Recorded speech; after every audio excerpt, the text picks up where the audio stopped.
Hi, I'm going to show you the hydraulic calibration on a standard drive cart. First thing you'd have to do is actually go to the tractor and get the monitor. The very important thing to do before you do that is make sure the PP400 number is in the monitor and is accurate.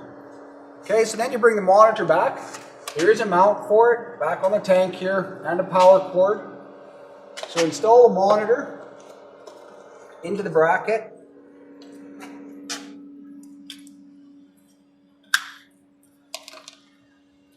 Install the power cord so your monitor is actually ready to run. Now right below the monitor is a switch box. What this switch does is actually runs the hydraulic calibration. The next piece in this system is a hydraulic valve block. What it does, it directs oil to either the fan, the auger, or the hydraulic calibration. The big valve on top here is a pressure relief valve that you may or may not have to adjust. And the bottom little knob here is actually for your calibration speed. Now if we go around to the back, you'll see that there is an orbit motor hooked to the back transmission. That's what drives the calibration. You'll notice on there is a dog clutch on there so that it can turn when the orbit motor is not in use. Okay, on the way back up to the front of the cart, what I'll show you is here we need to remove the covers and take the chains off the transmissions that you're not going to be calibrating. Okay, the back tank, you don't have to worry about it because it's got an electric clutch that'll engage it to turn, so it'll freewheel as it is.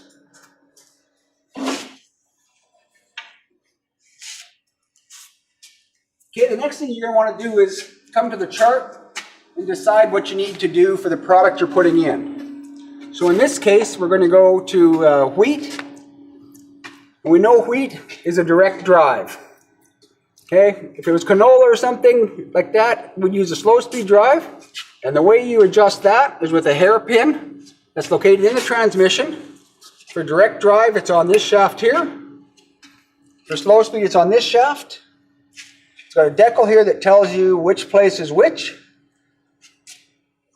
But the way to tell is the direct drive is actually on the driver sprocket.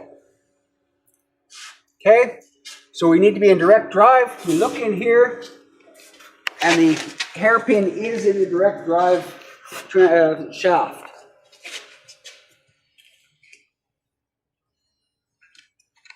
The next thing we're going to look at is we're going to go on the chart over here.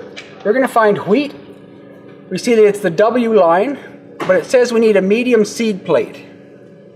So we're going to go around the front of the tank and actually check the seed plate. It is the orange seed plate. That's the medium seed plate. So that's correct. So we'll close up the transmission, or we'll close up the metering body, and we can fill the tank. Okay, so now we've got the tank full. What we're going to do is come back here, and as I said before, it's a W line. So we'll come here and find the W line, go across and find the pounds that you want to put down per acre. We'll use 100 just for easy numbers. Go up till it intersects the W line, come across, and it says a 31-2 sprocket. So we come down to the transmission, and the sprocket we're worried about is the one with the D handle on here. Okay.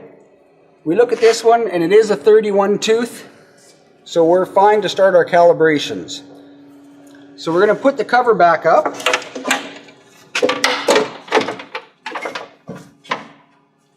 Now if you look down here underneath the metering body, there is a set of flapper gates to direct the seed to either the top set of pipes, bottom set of pipes, or out the bottom of the collector for calibration.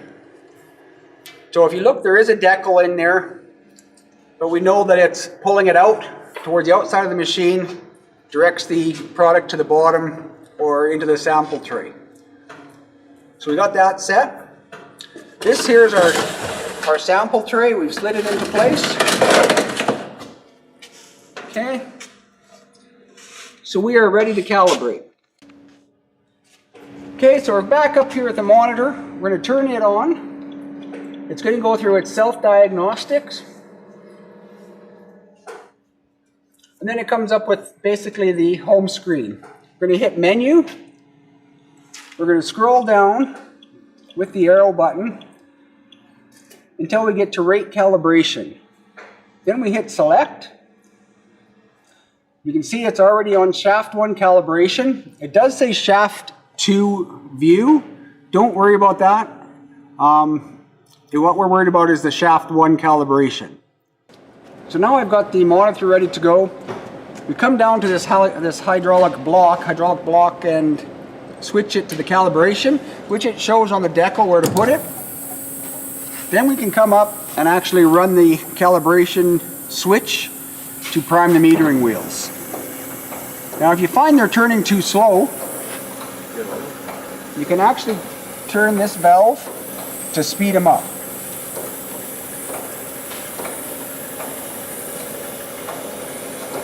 Okay, and what you want to do is you want to replicate about seeding speed. So we've got a good sample in there, enough to prime the metering wheels. We're going to take the sample box off, empty it. Okay, we've got the sample box reinstalled. We're going to want to arrow down to exit, hit select. Hit select again, so you're back in and you see the numbers are all back to 0 again. So we're going to actually do a calibration this time. So what we're going to do is we're going to run it long enough that we get a decent sized sample.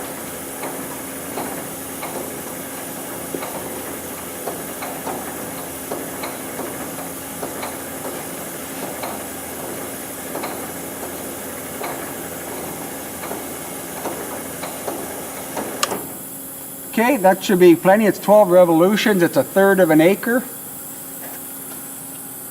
So what we're going to do is we're going to arrow down, hit select, and enter in the weight of our sample box.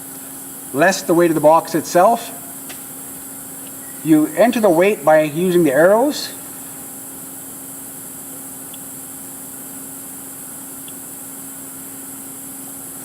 Okay, and we put in 3 pounds. What I've actually come up with is 94.33 pounds to the acre. Not quite the 100 we were shooting for. Okay, so we're a little bit short on our calibration sample. So what we need to do is change this sprocket. It's generally about 2 to 3 pounds per tooth on wheat. So we know we're out by about 6 pounds. So we can actually change this sprocket to a 33 tooth sprocket. So we'll do that. Okay, so we've changed the sprocket and we'll redo our calibration. So what we do is we arrow down, hit select, hit exit, hit the select again, and we're going to run our sample again.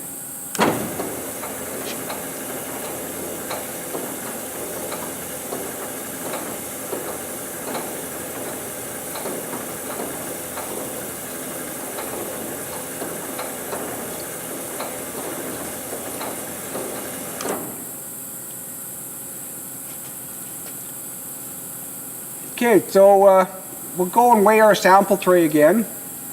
Again, remember to take the sample box weight off. We'll come back and we'll actually enter in the weight.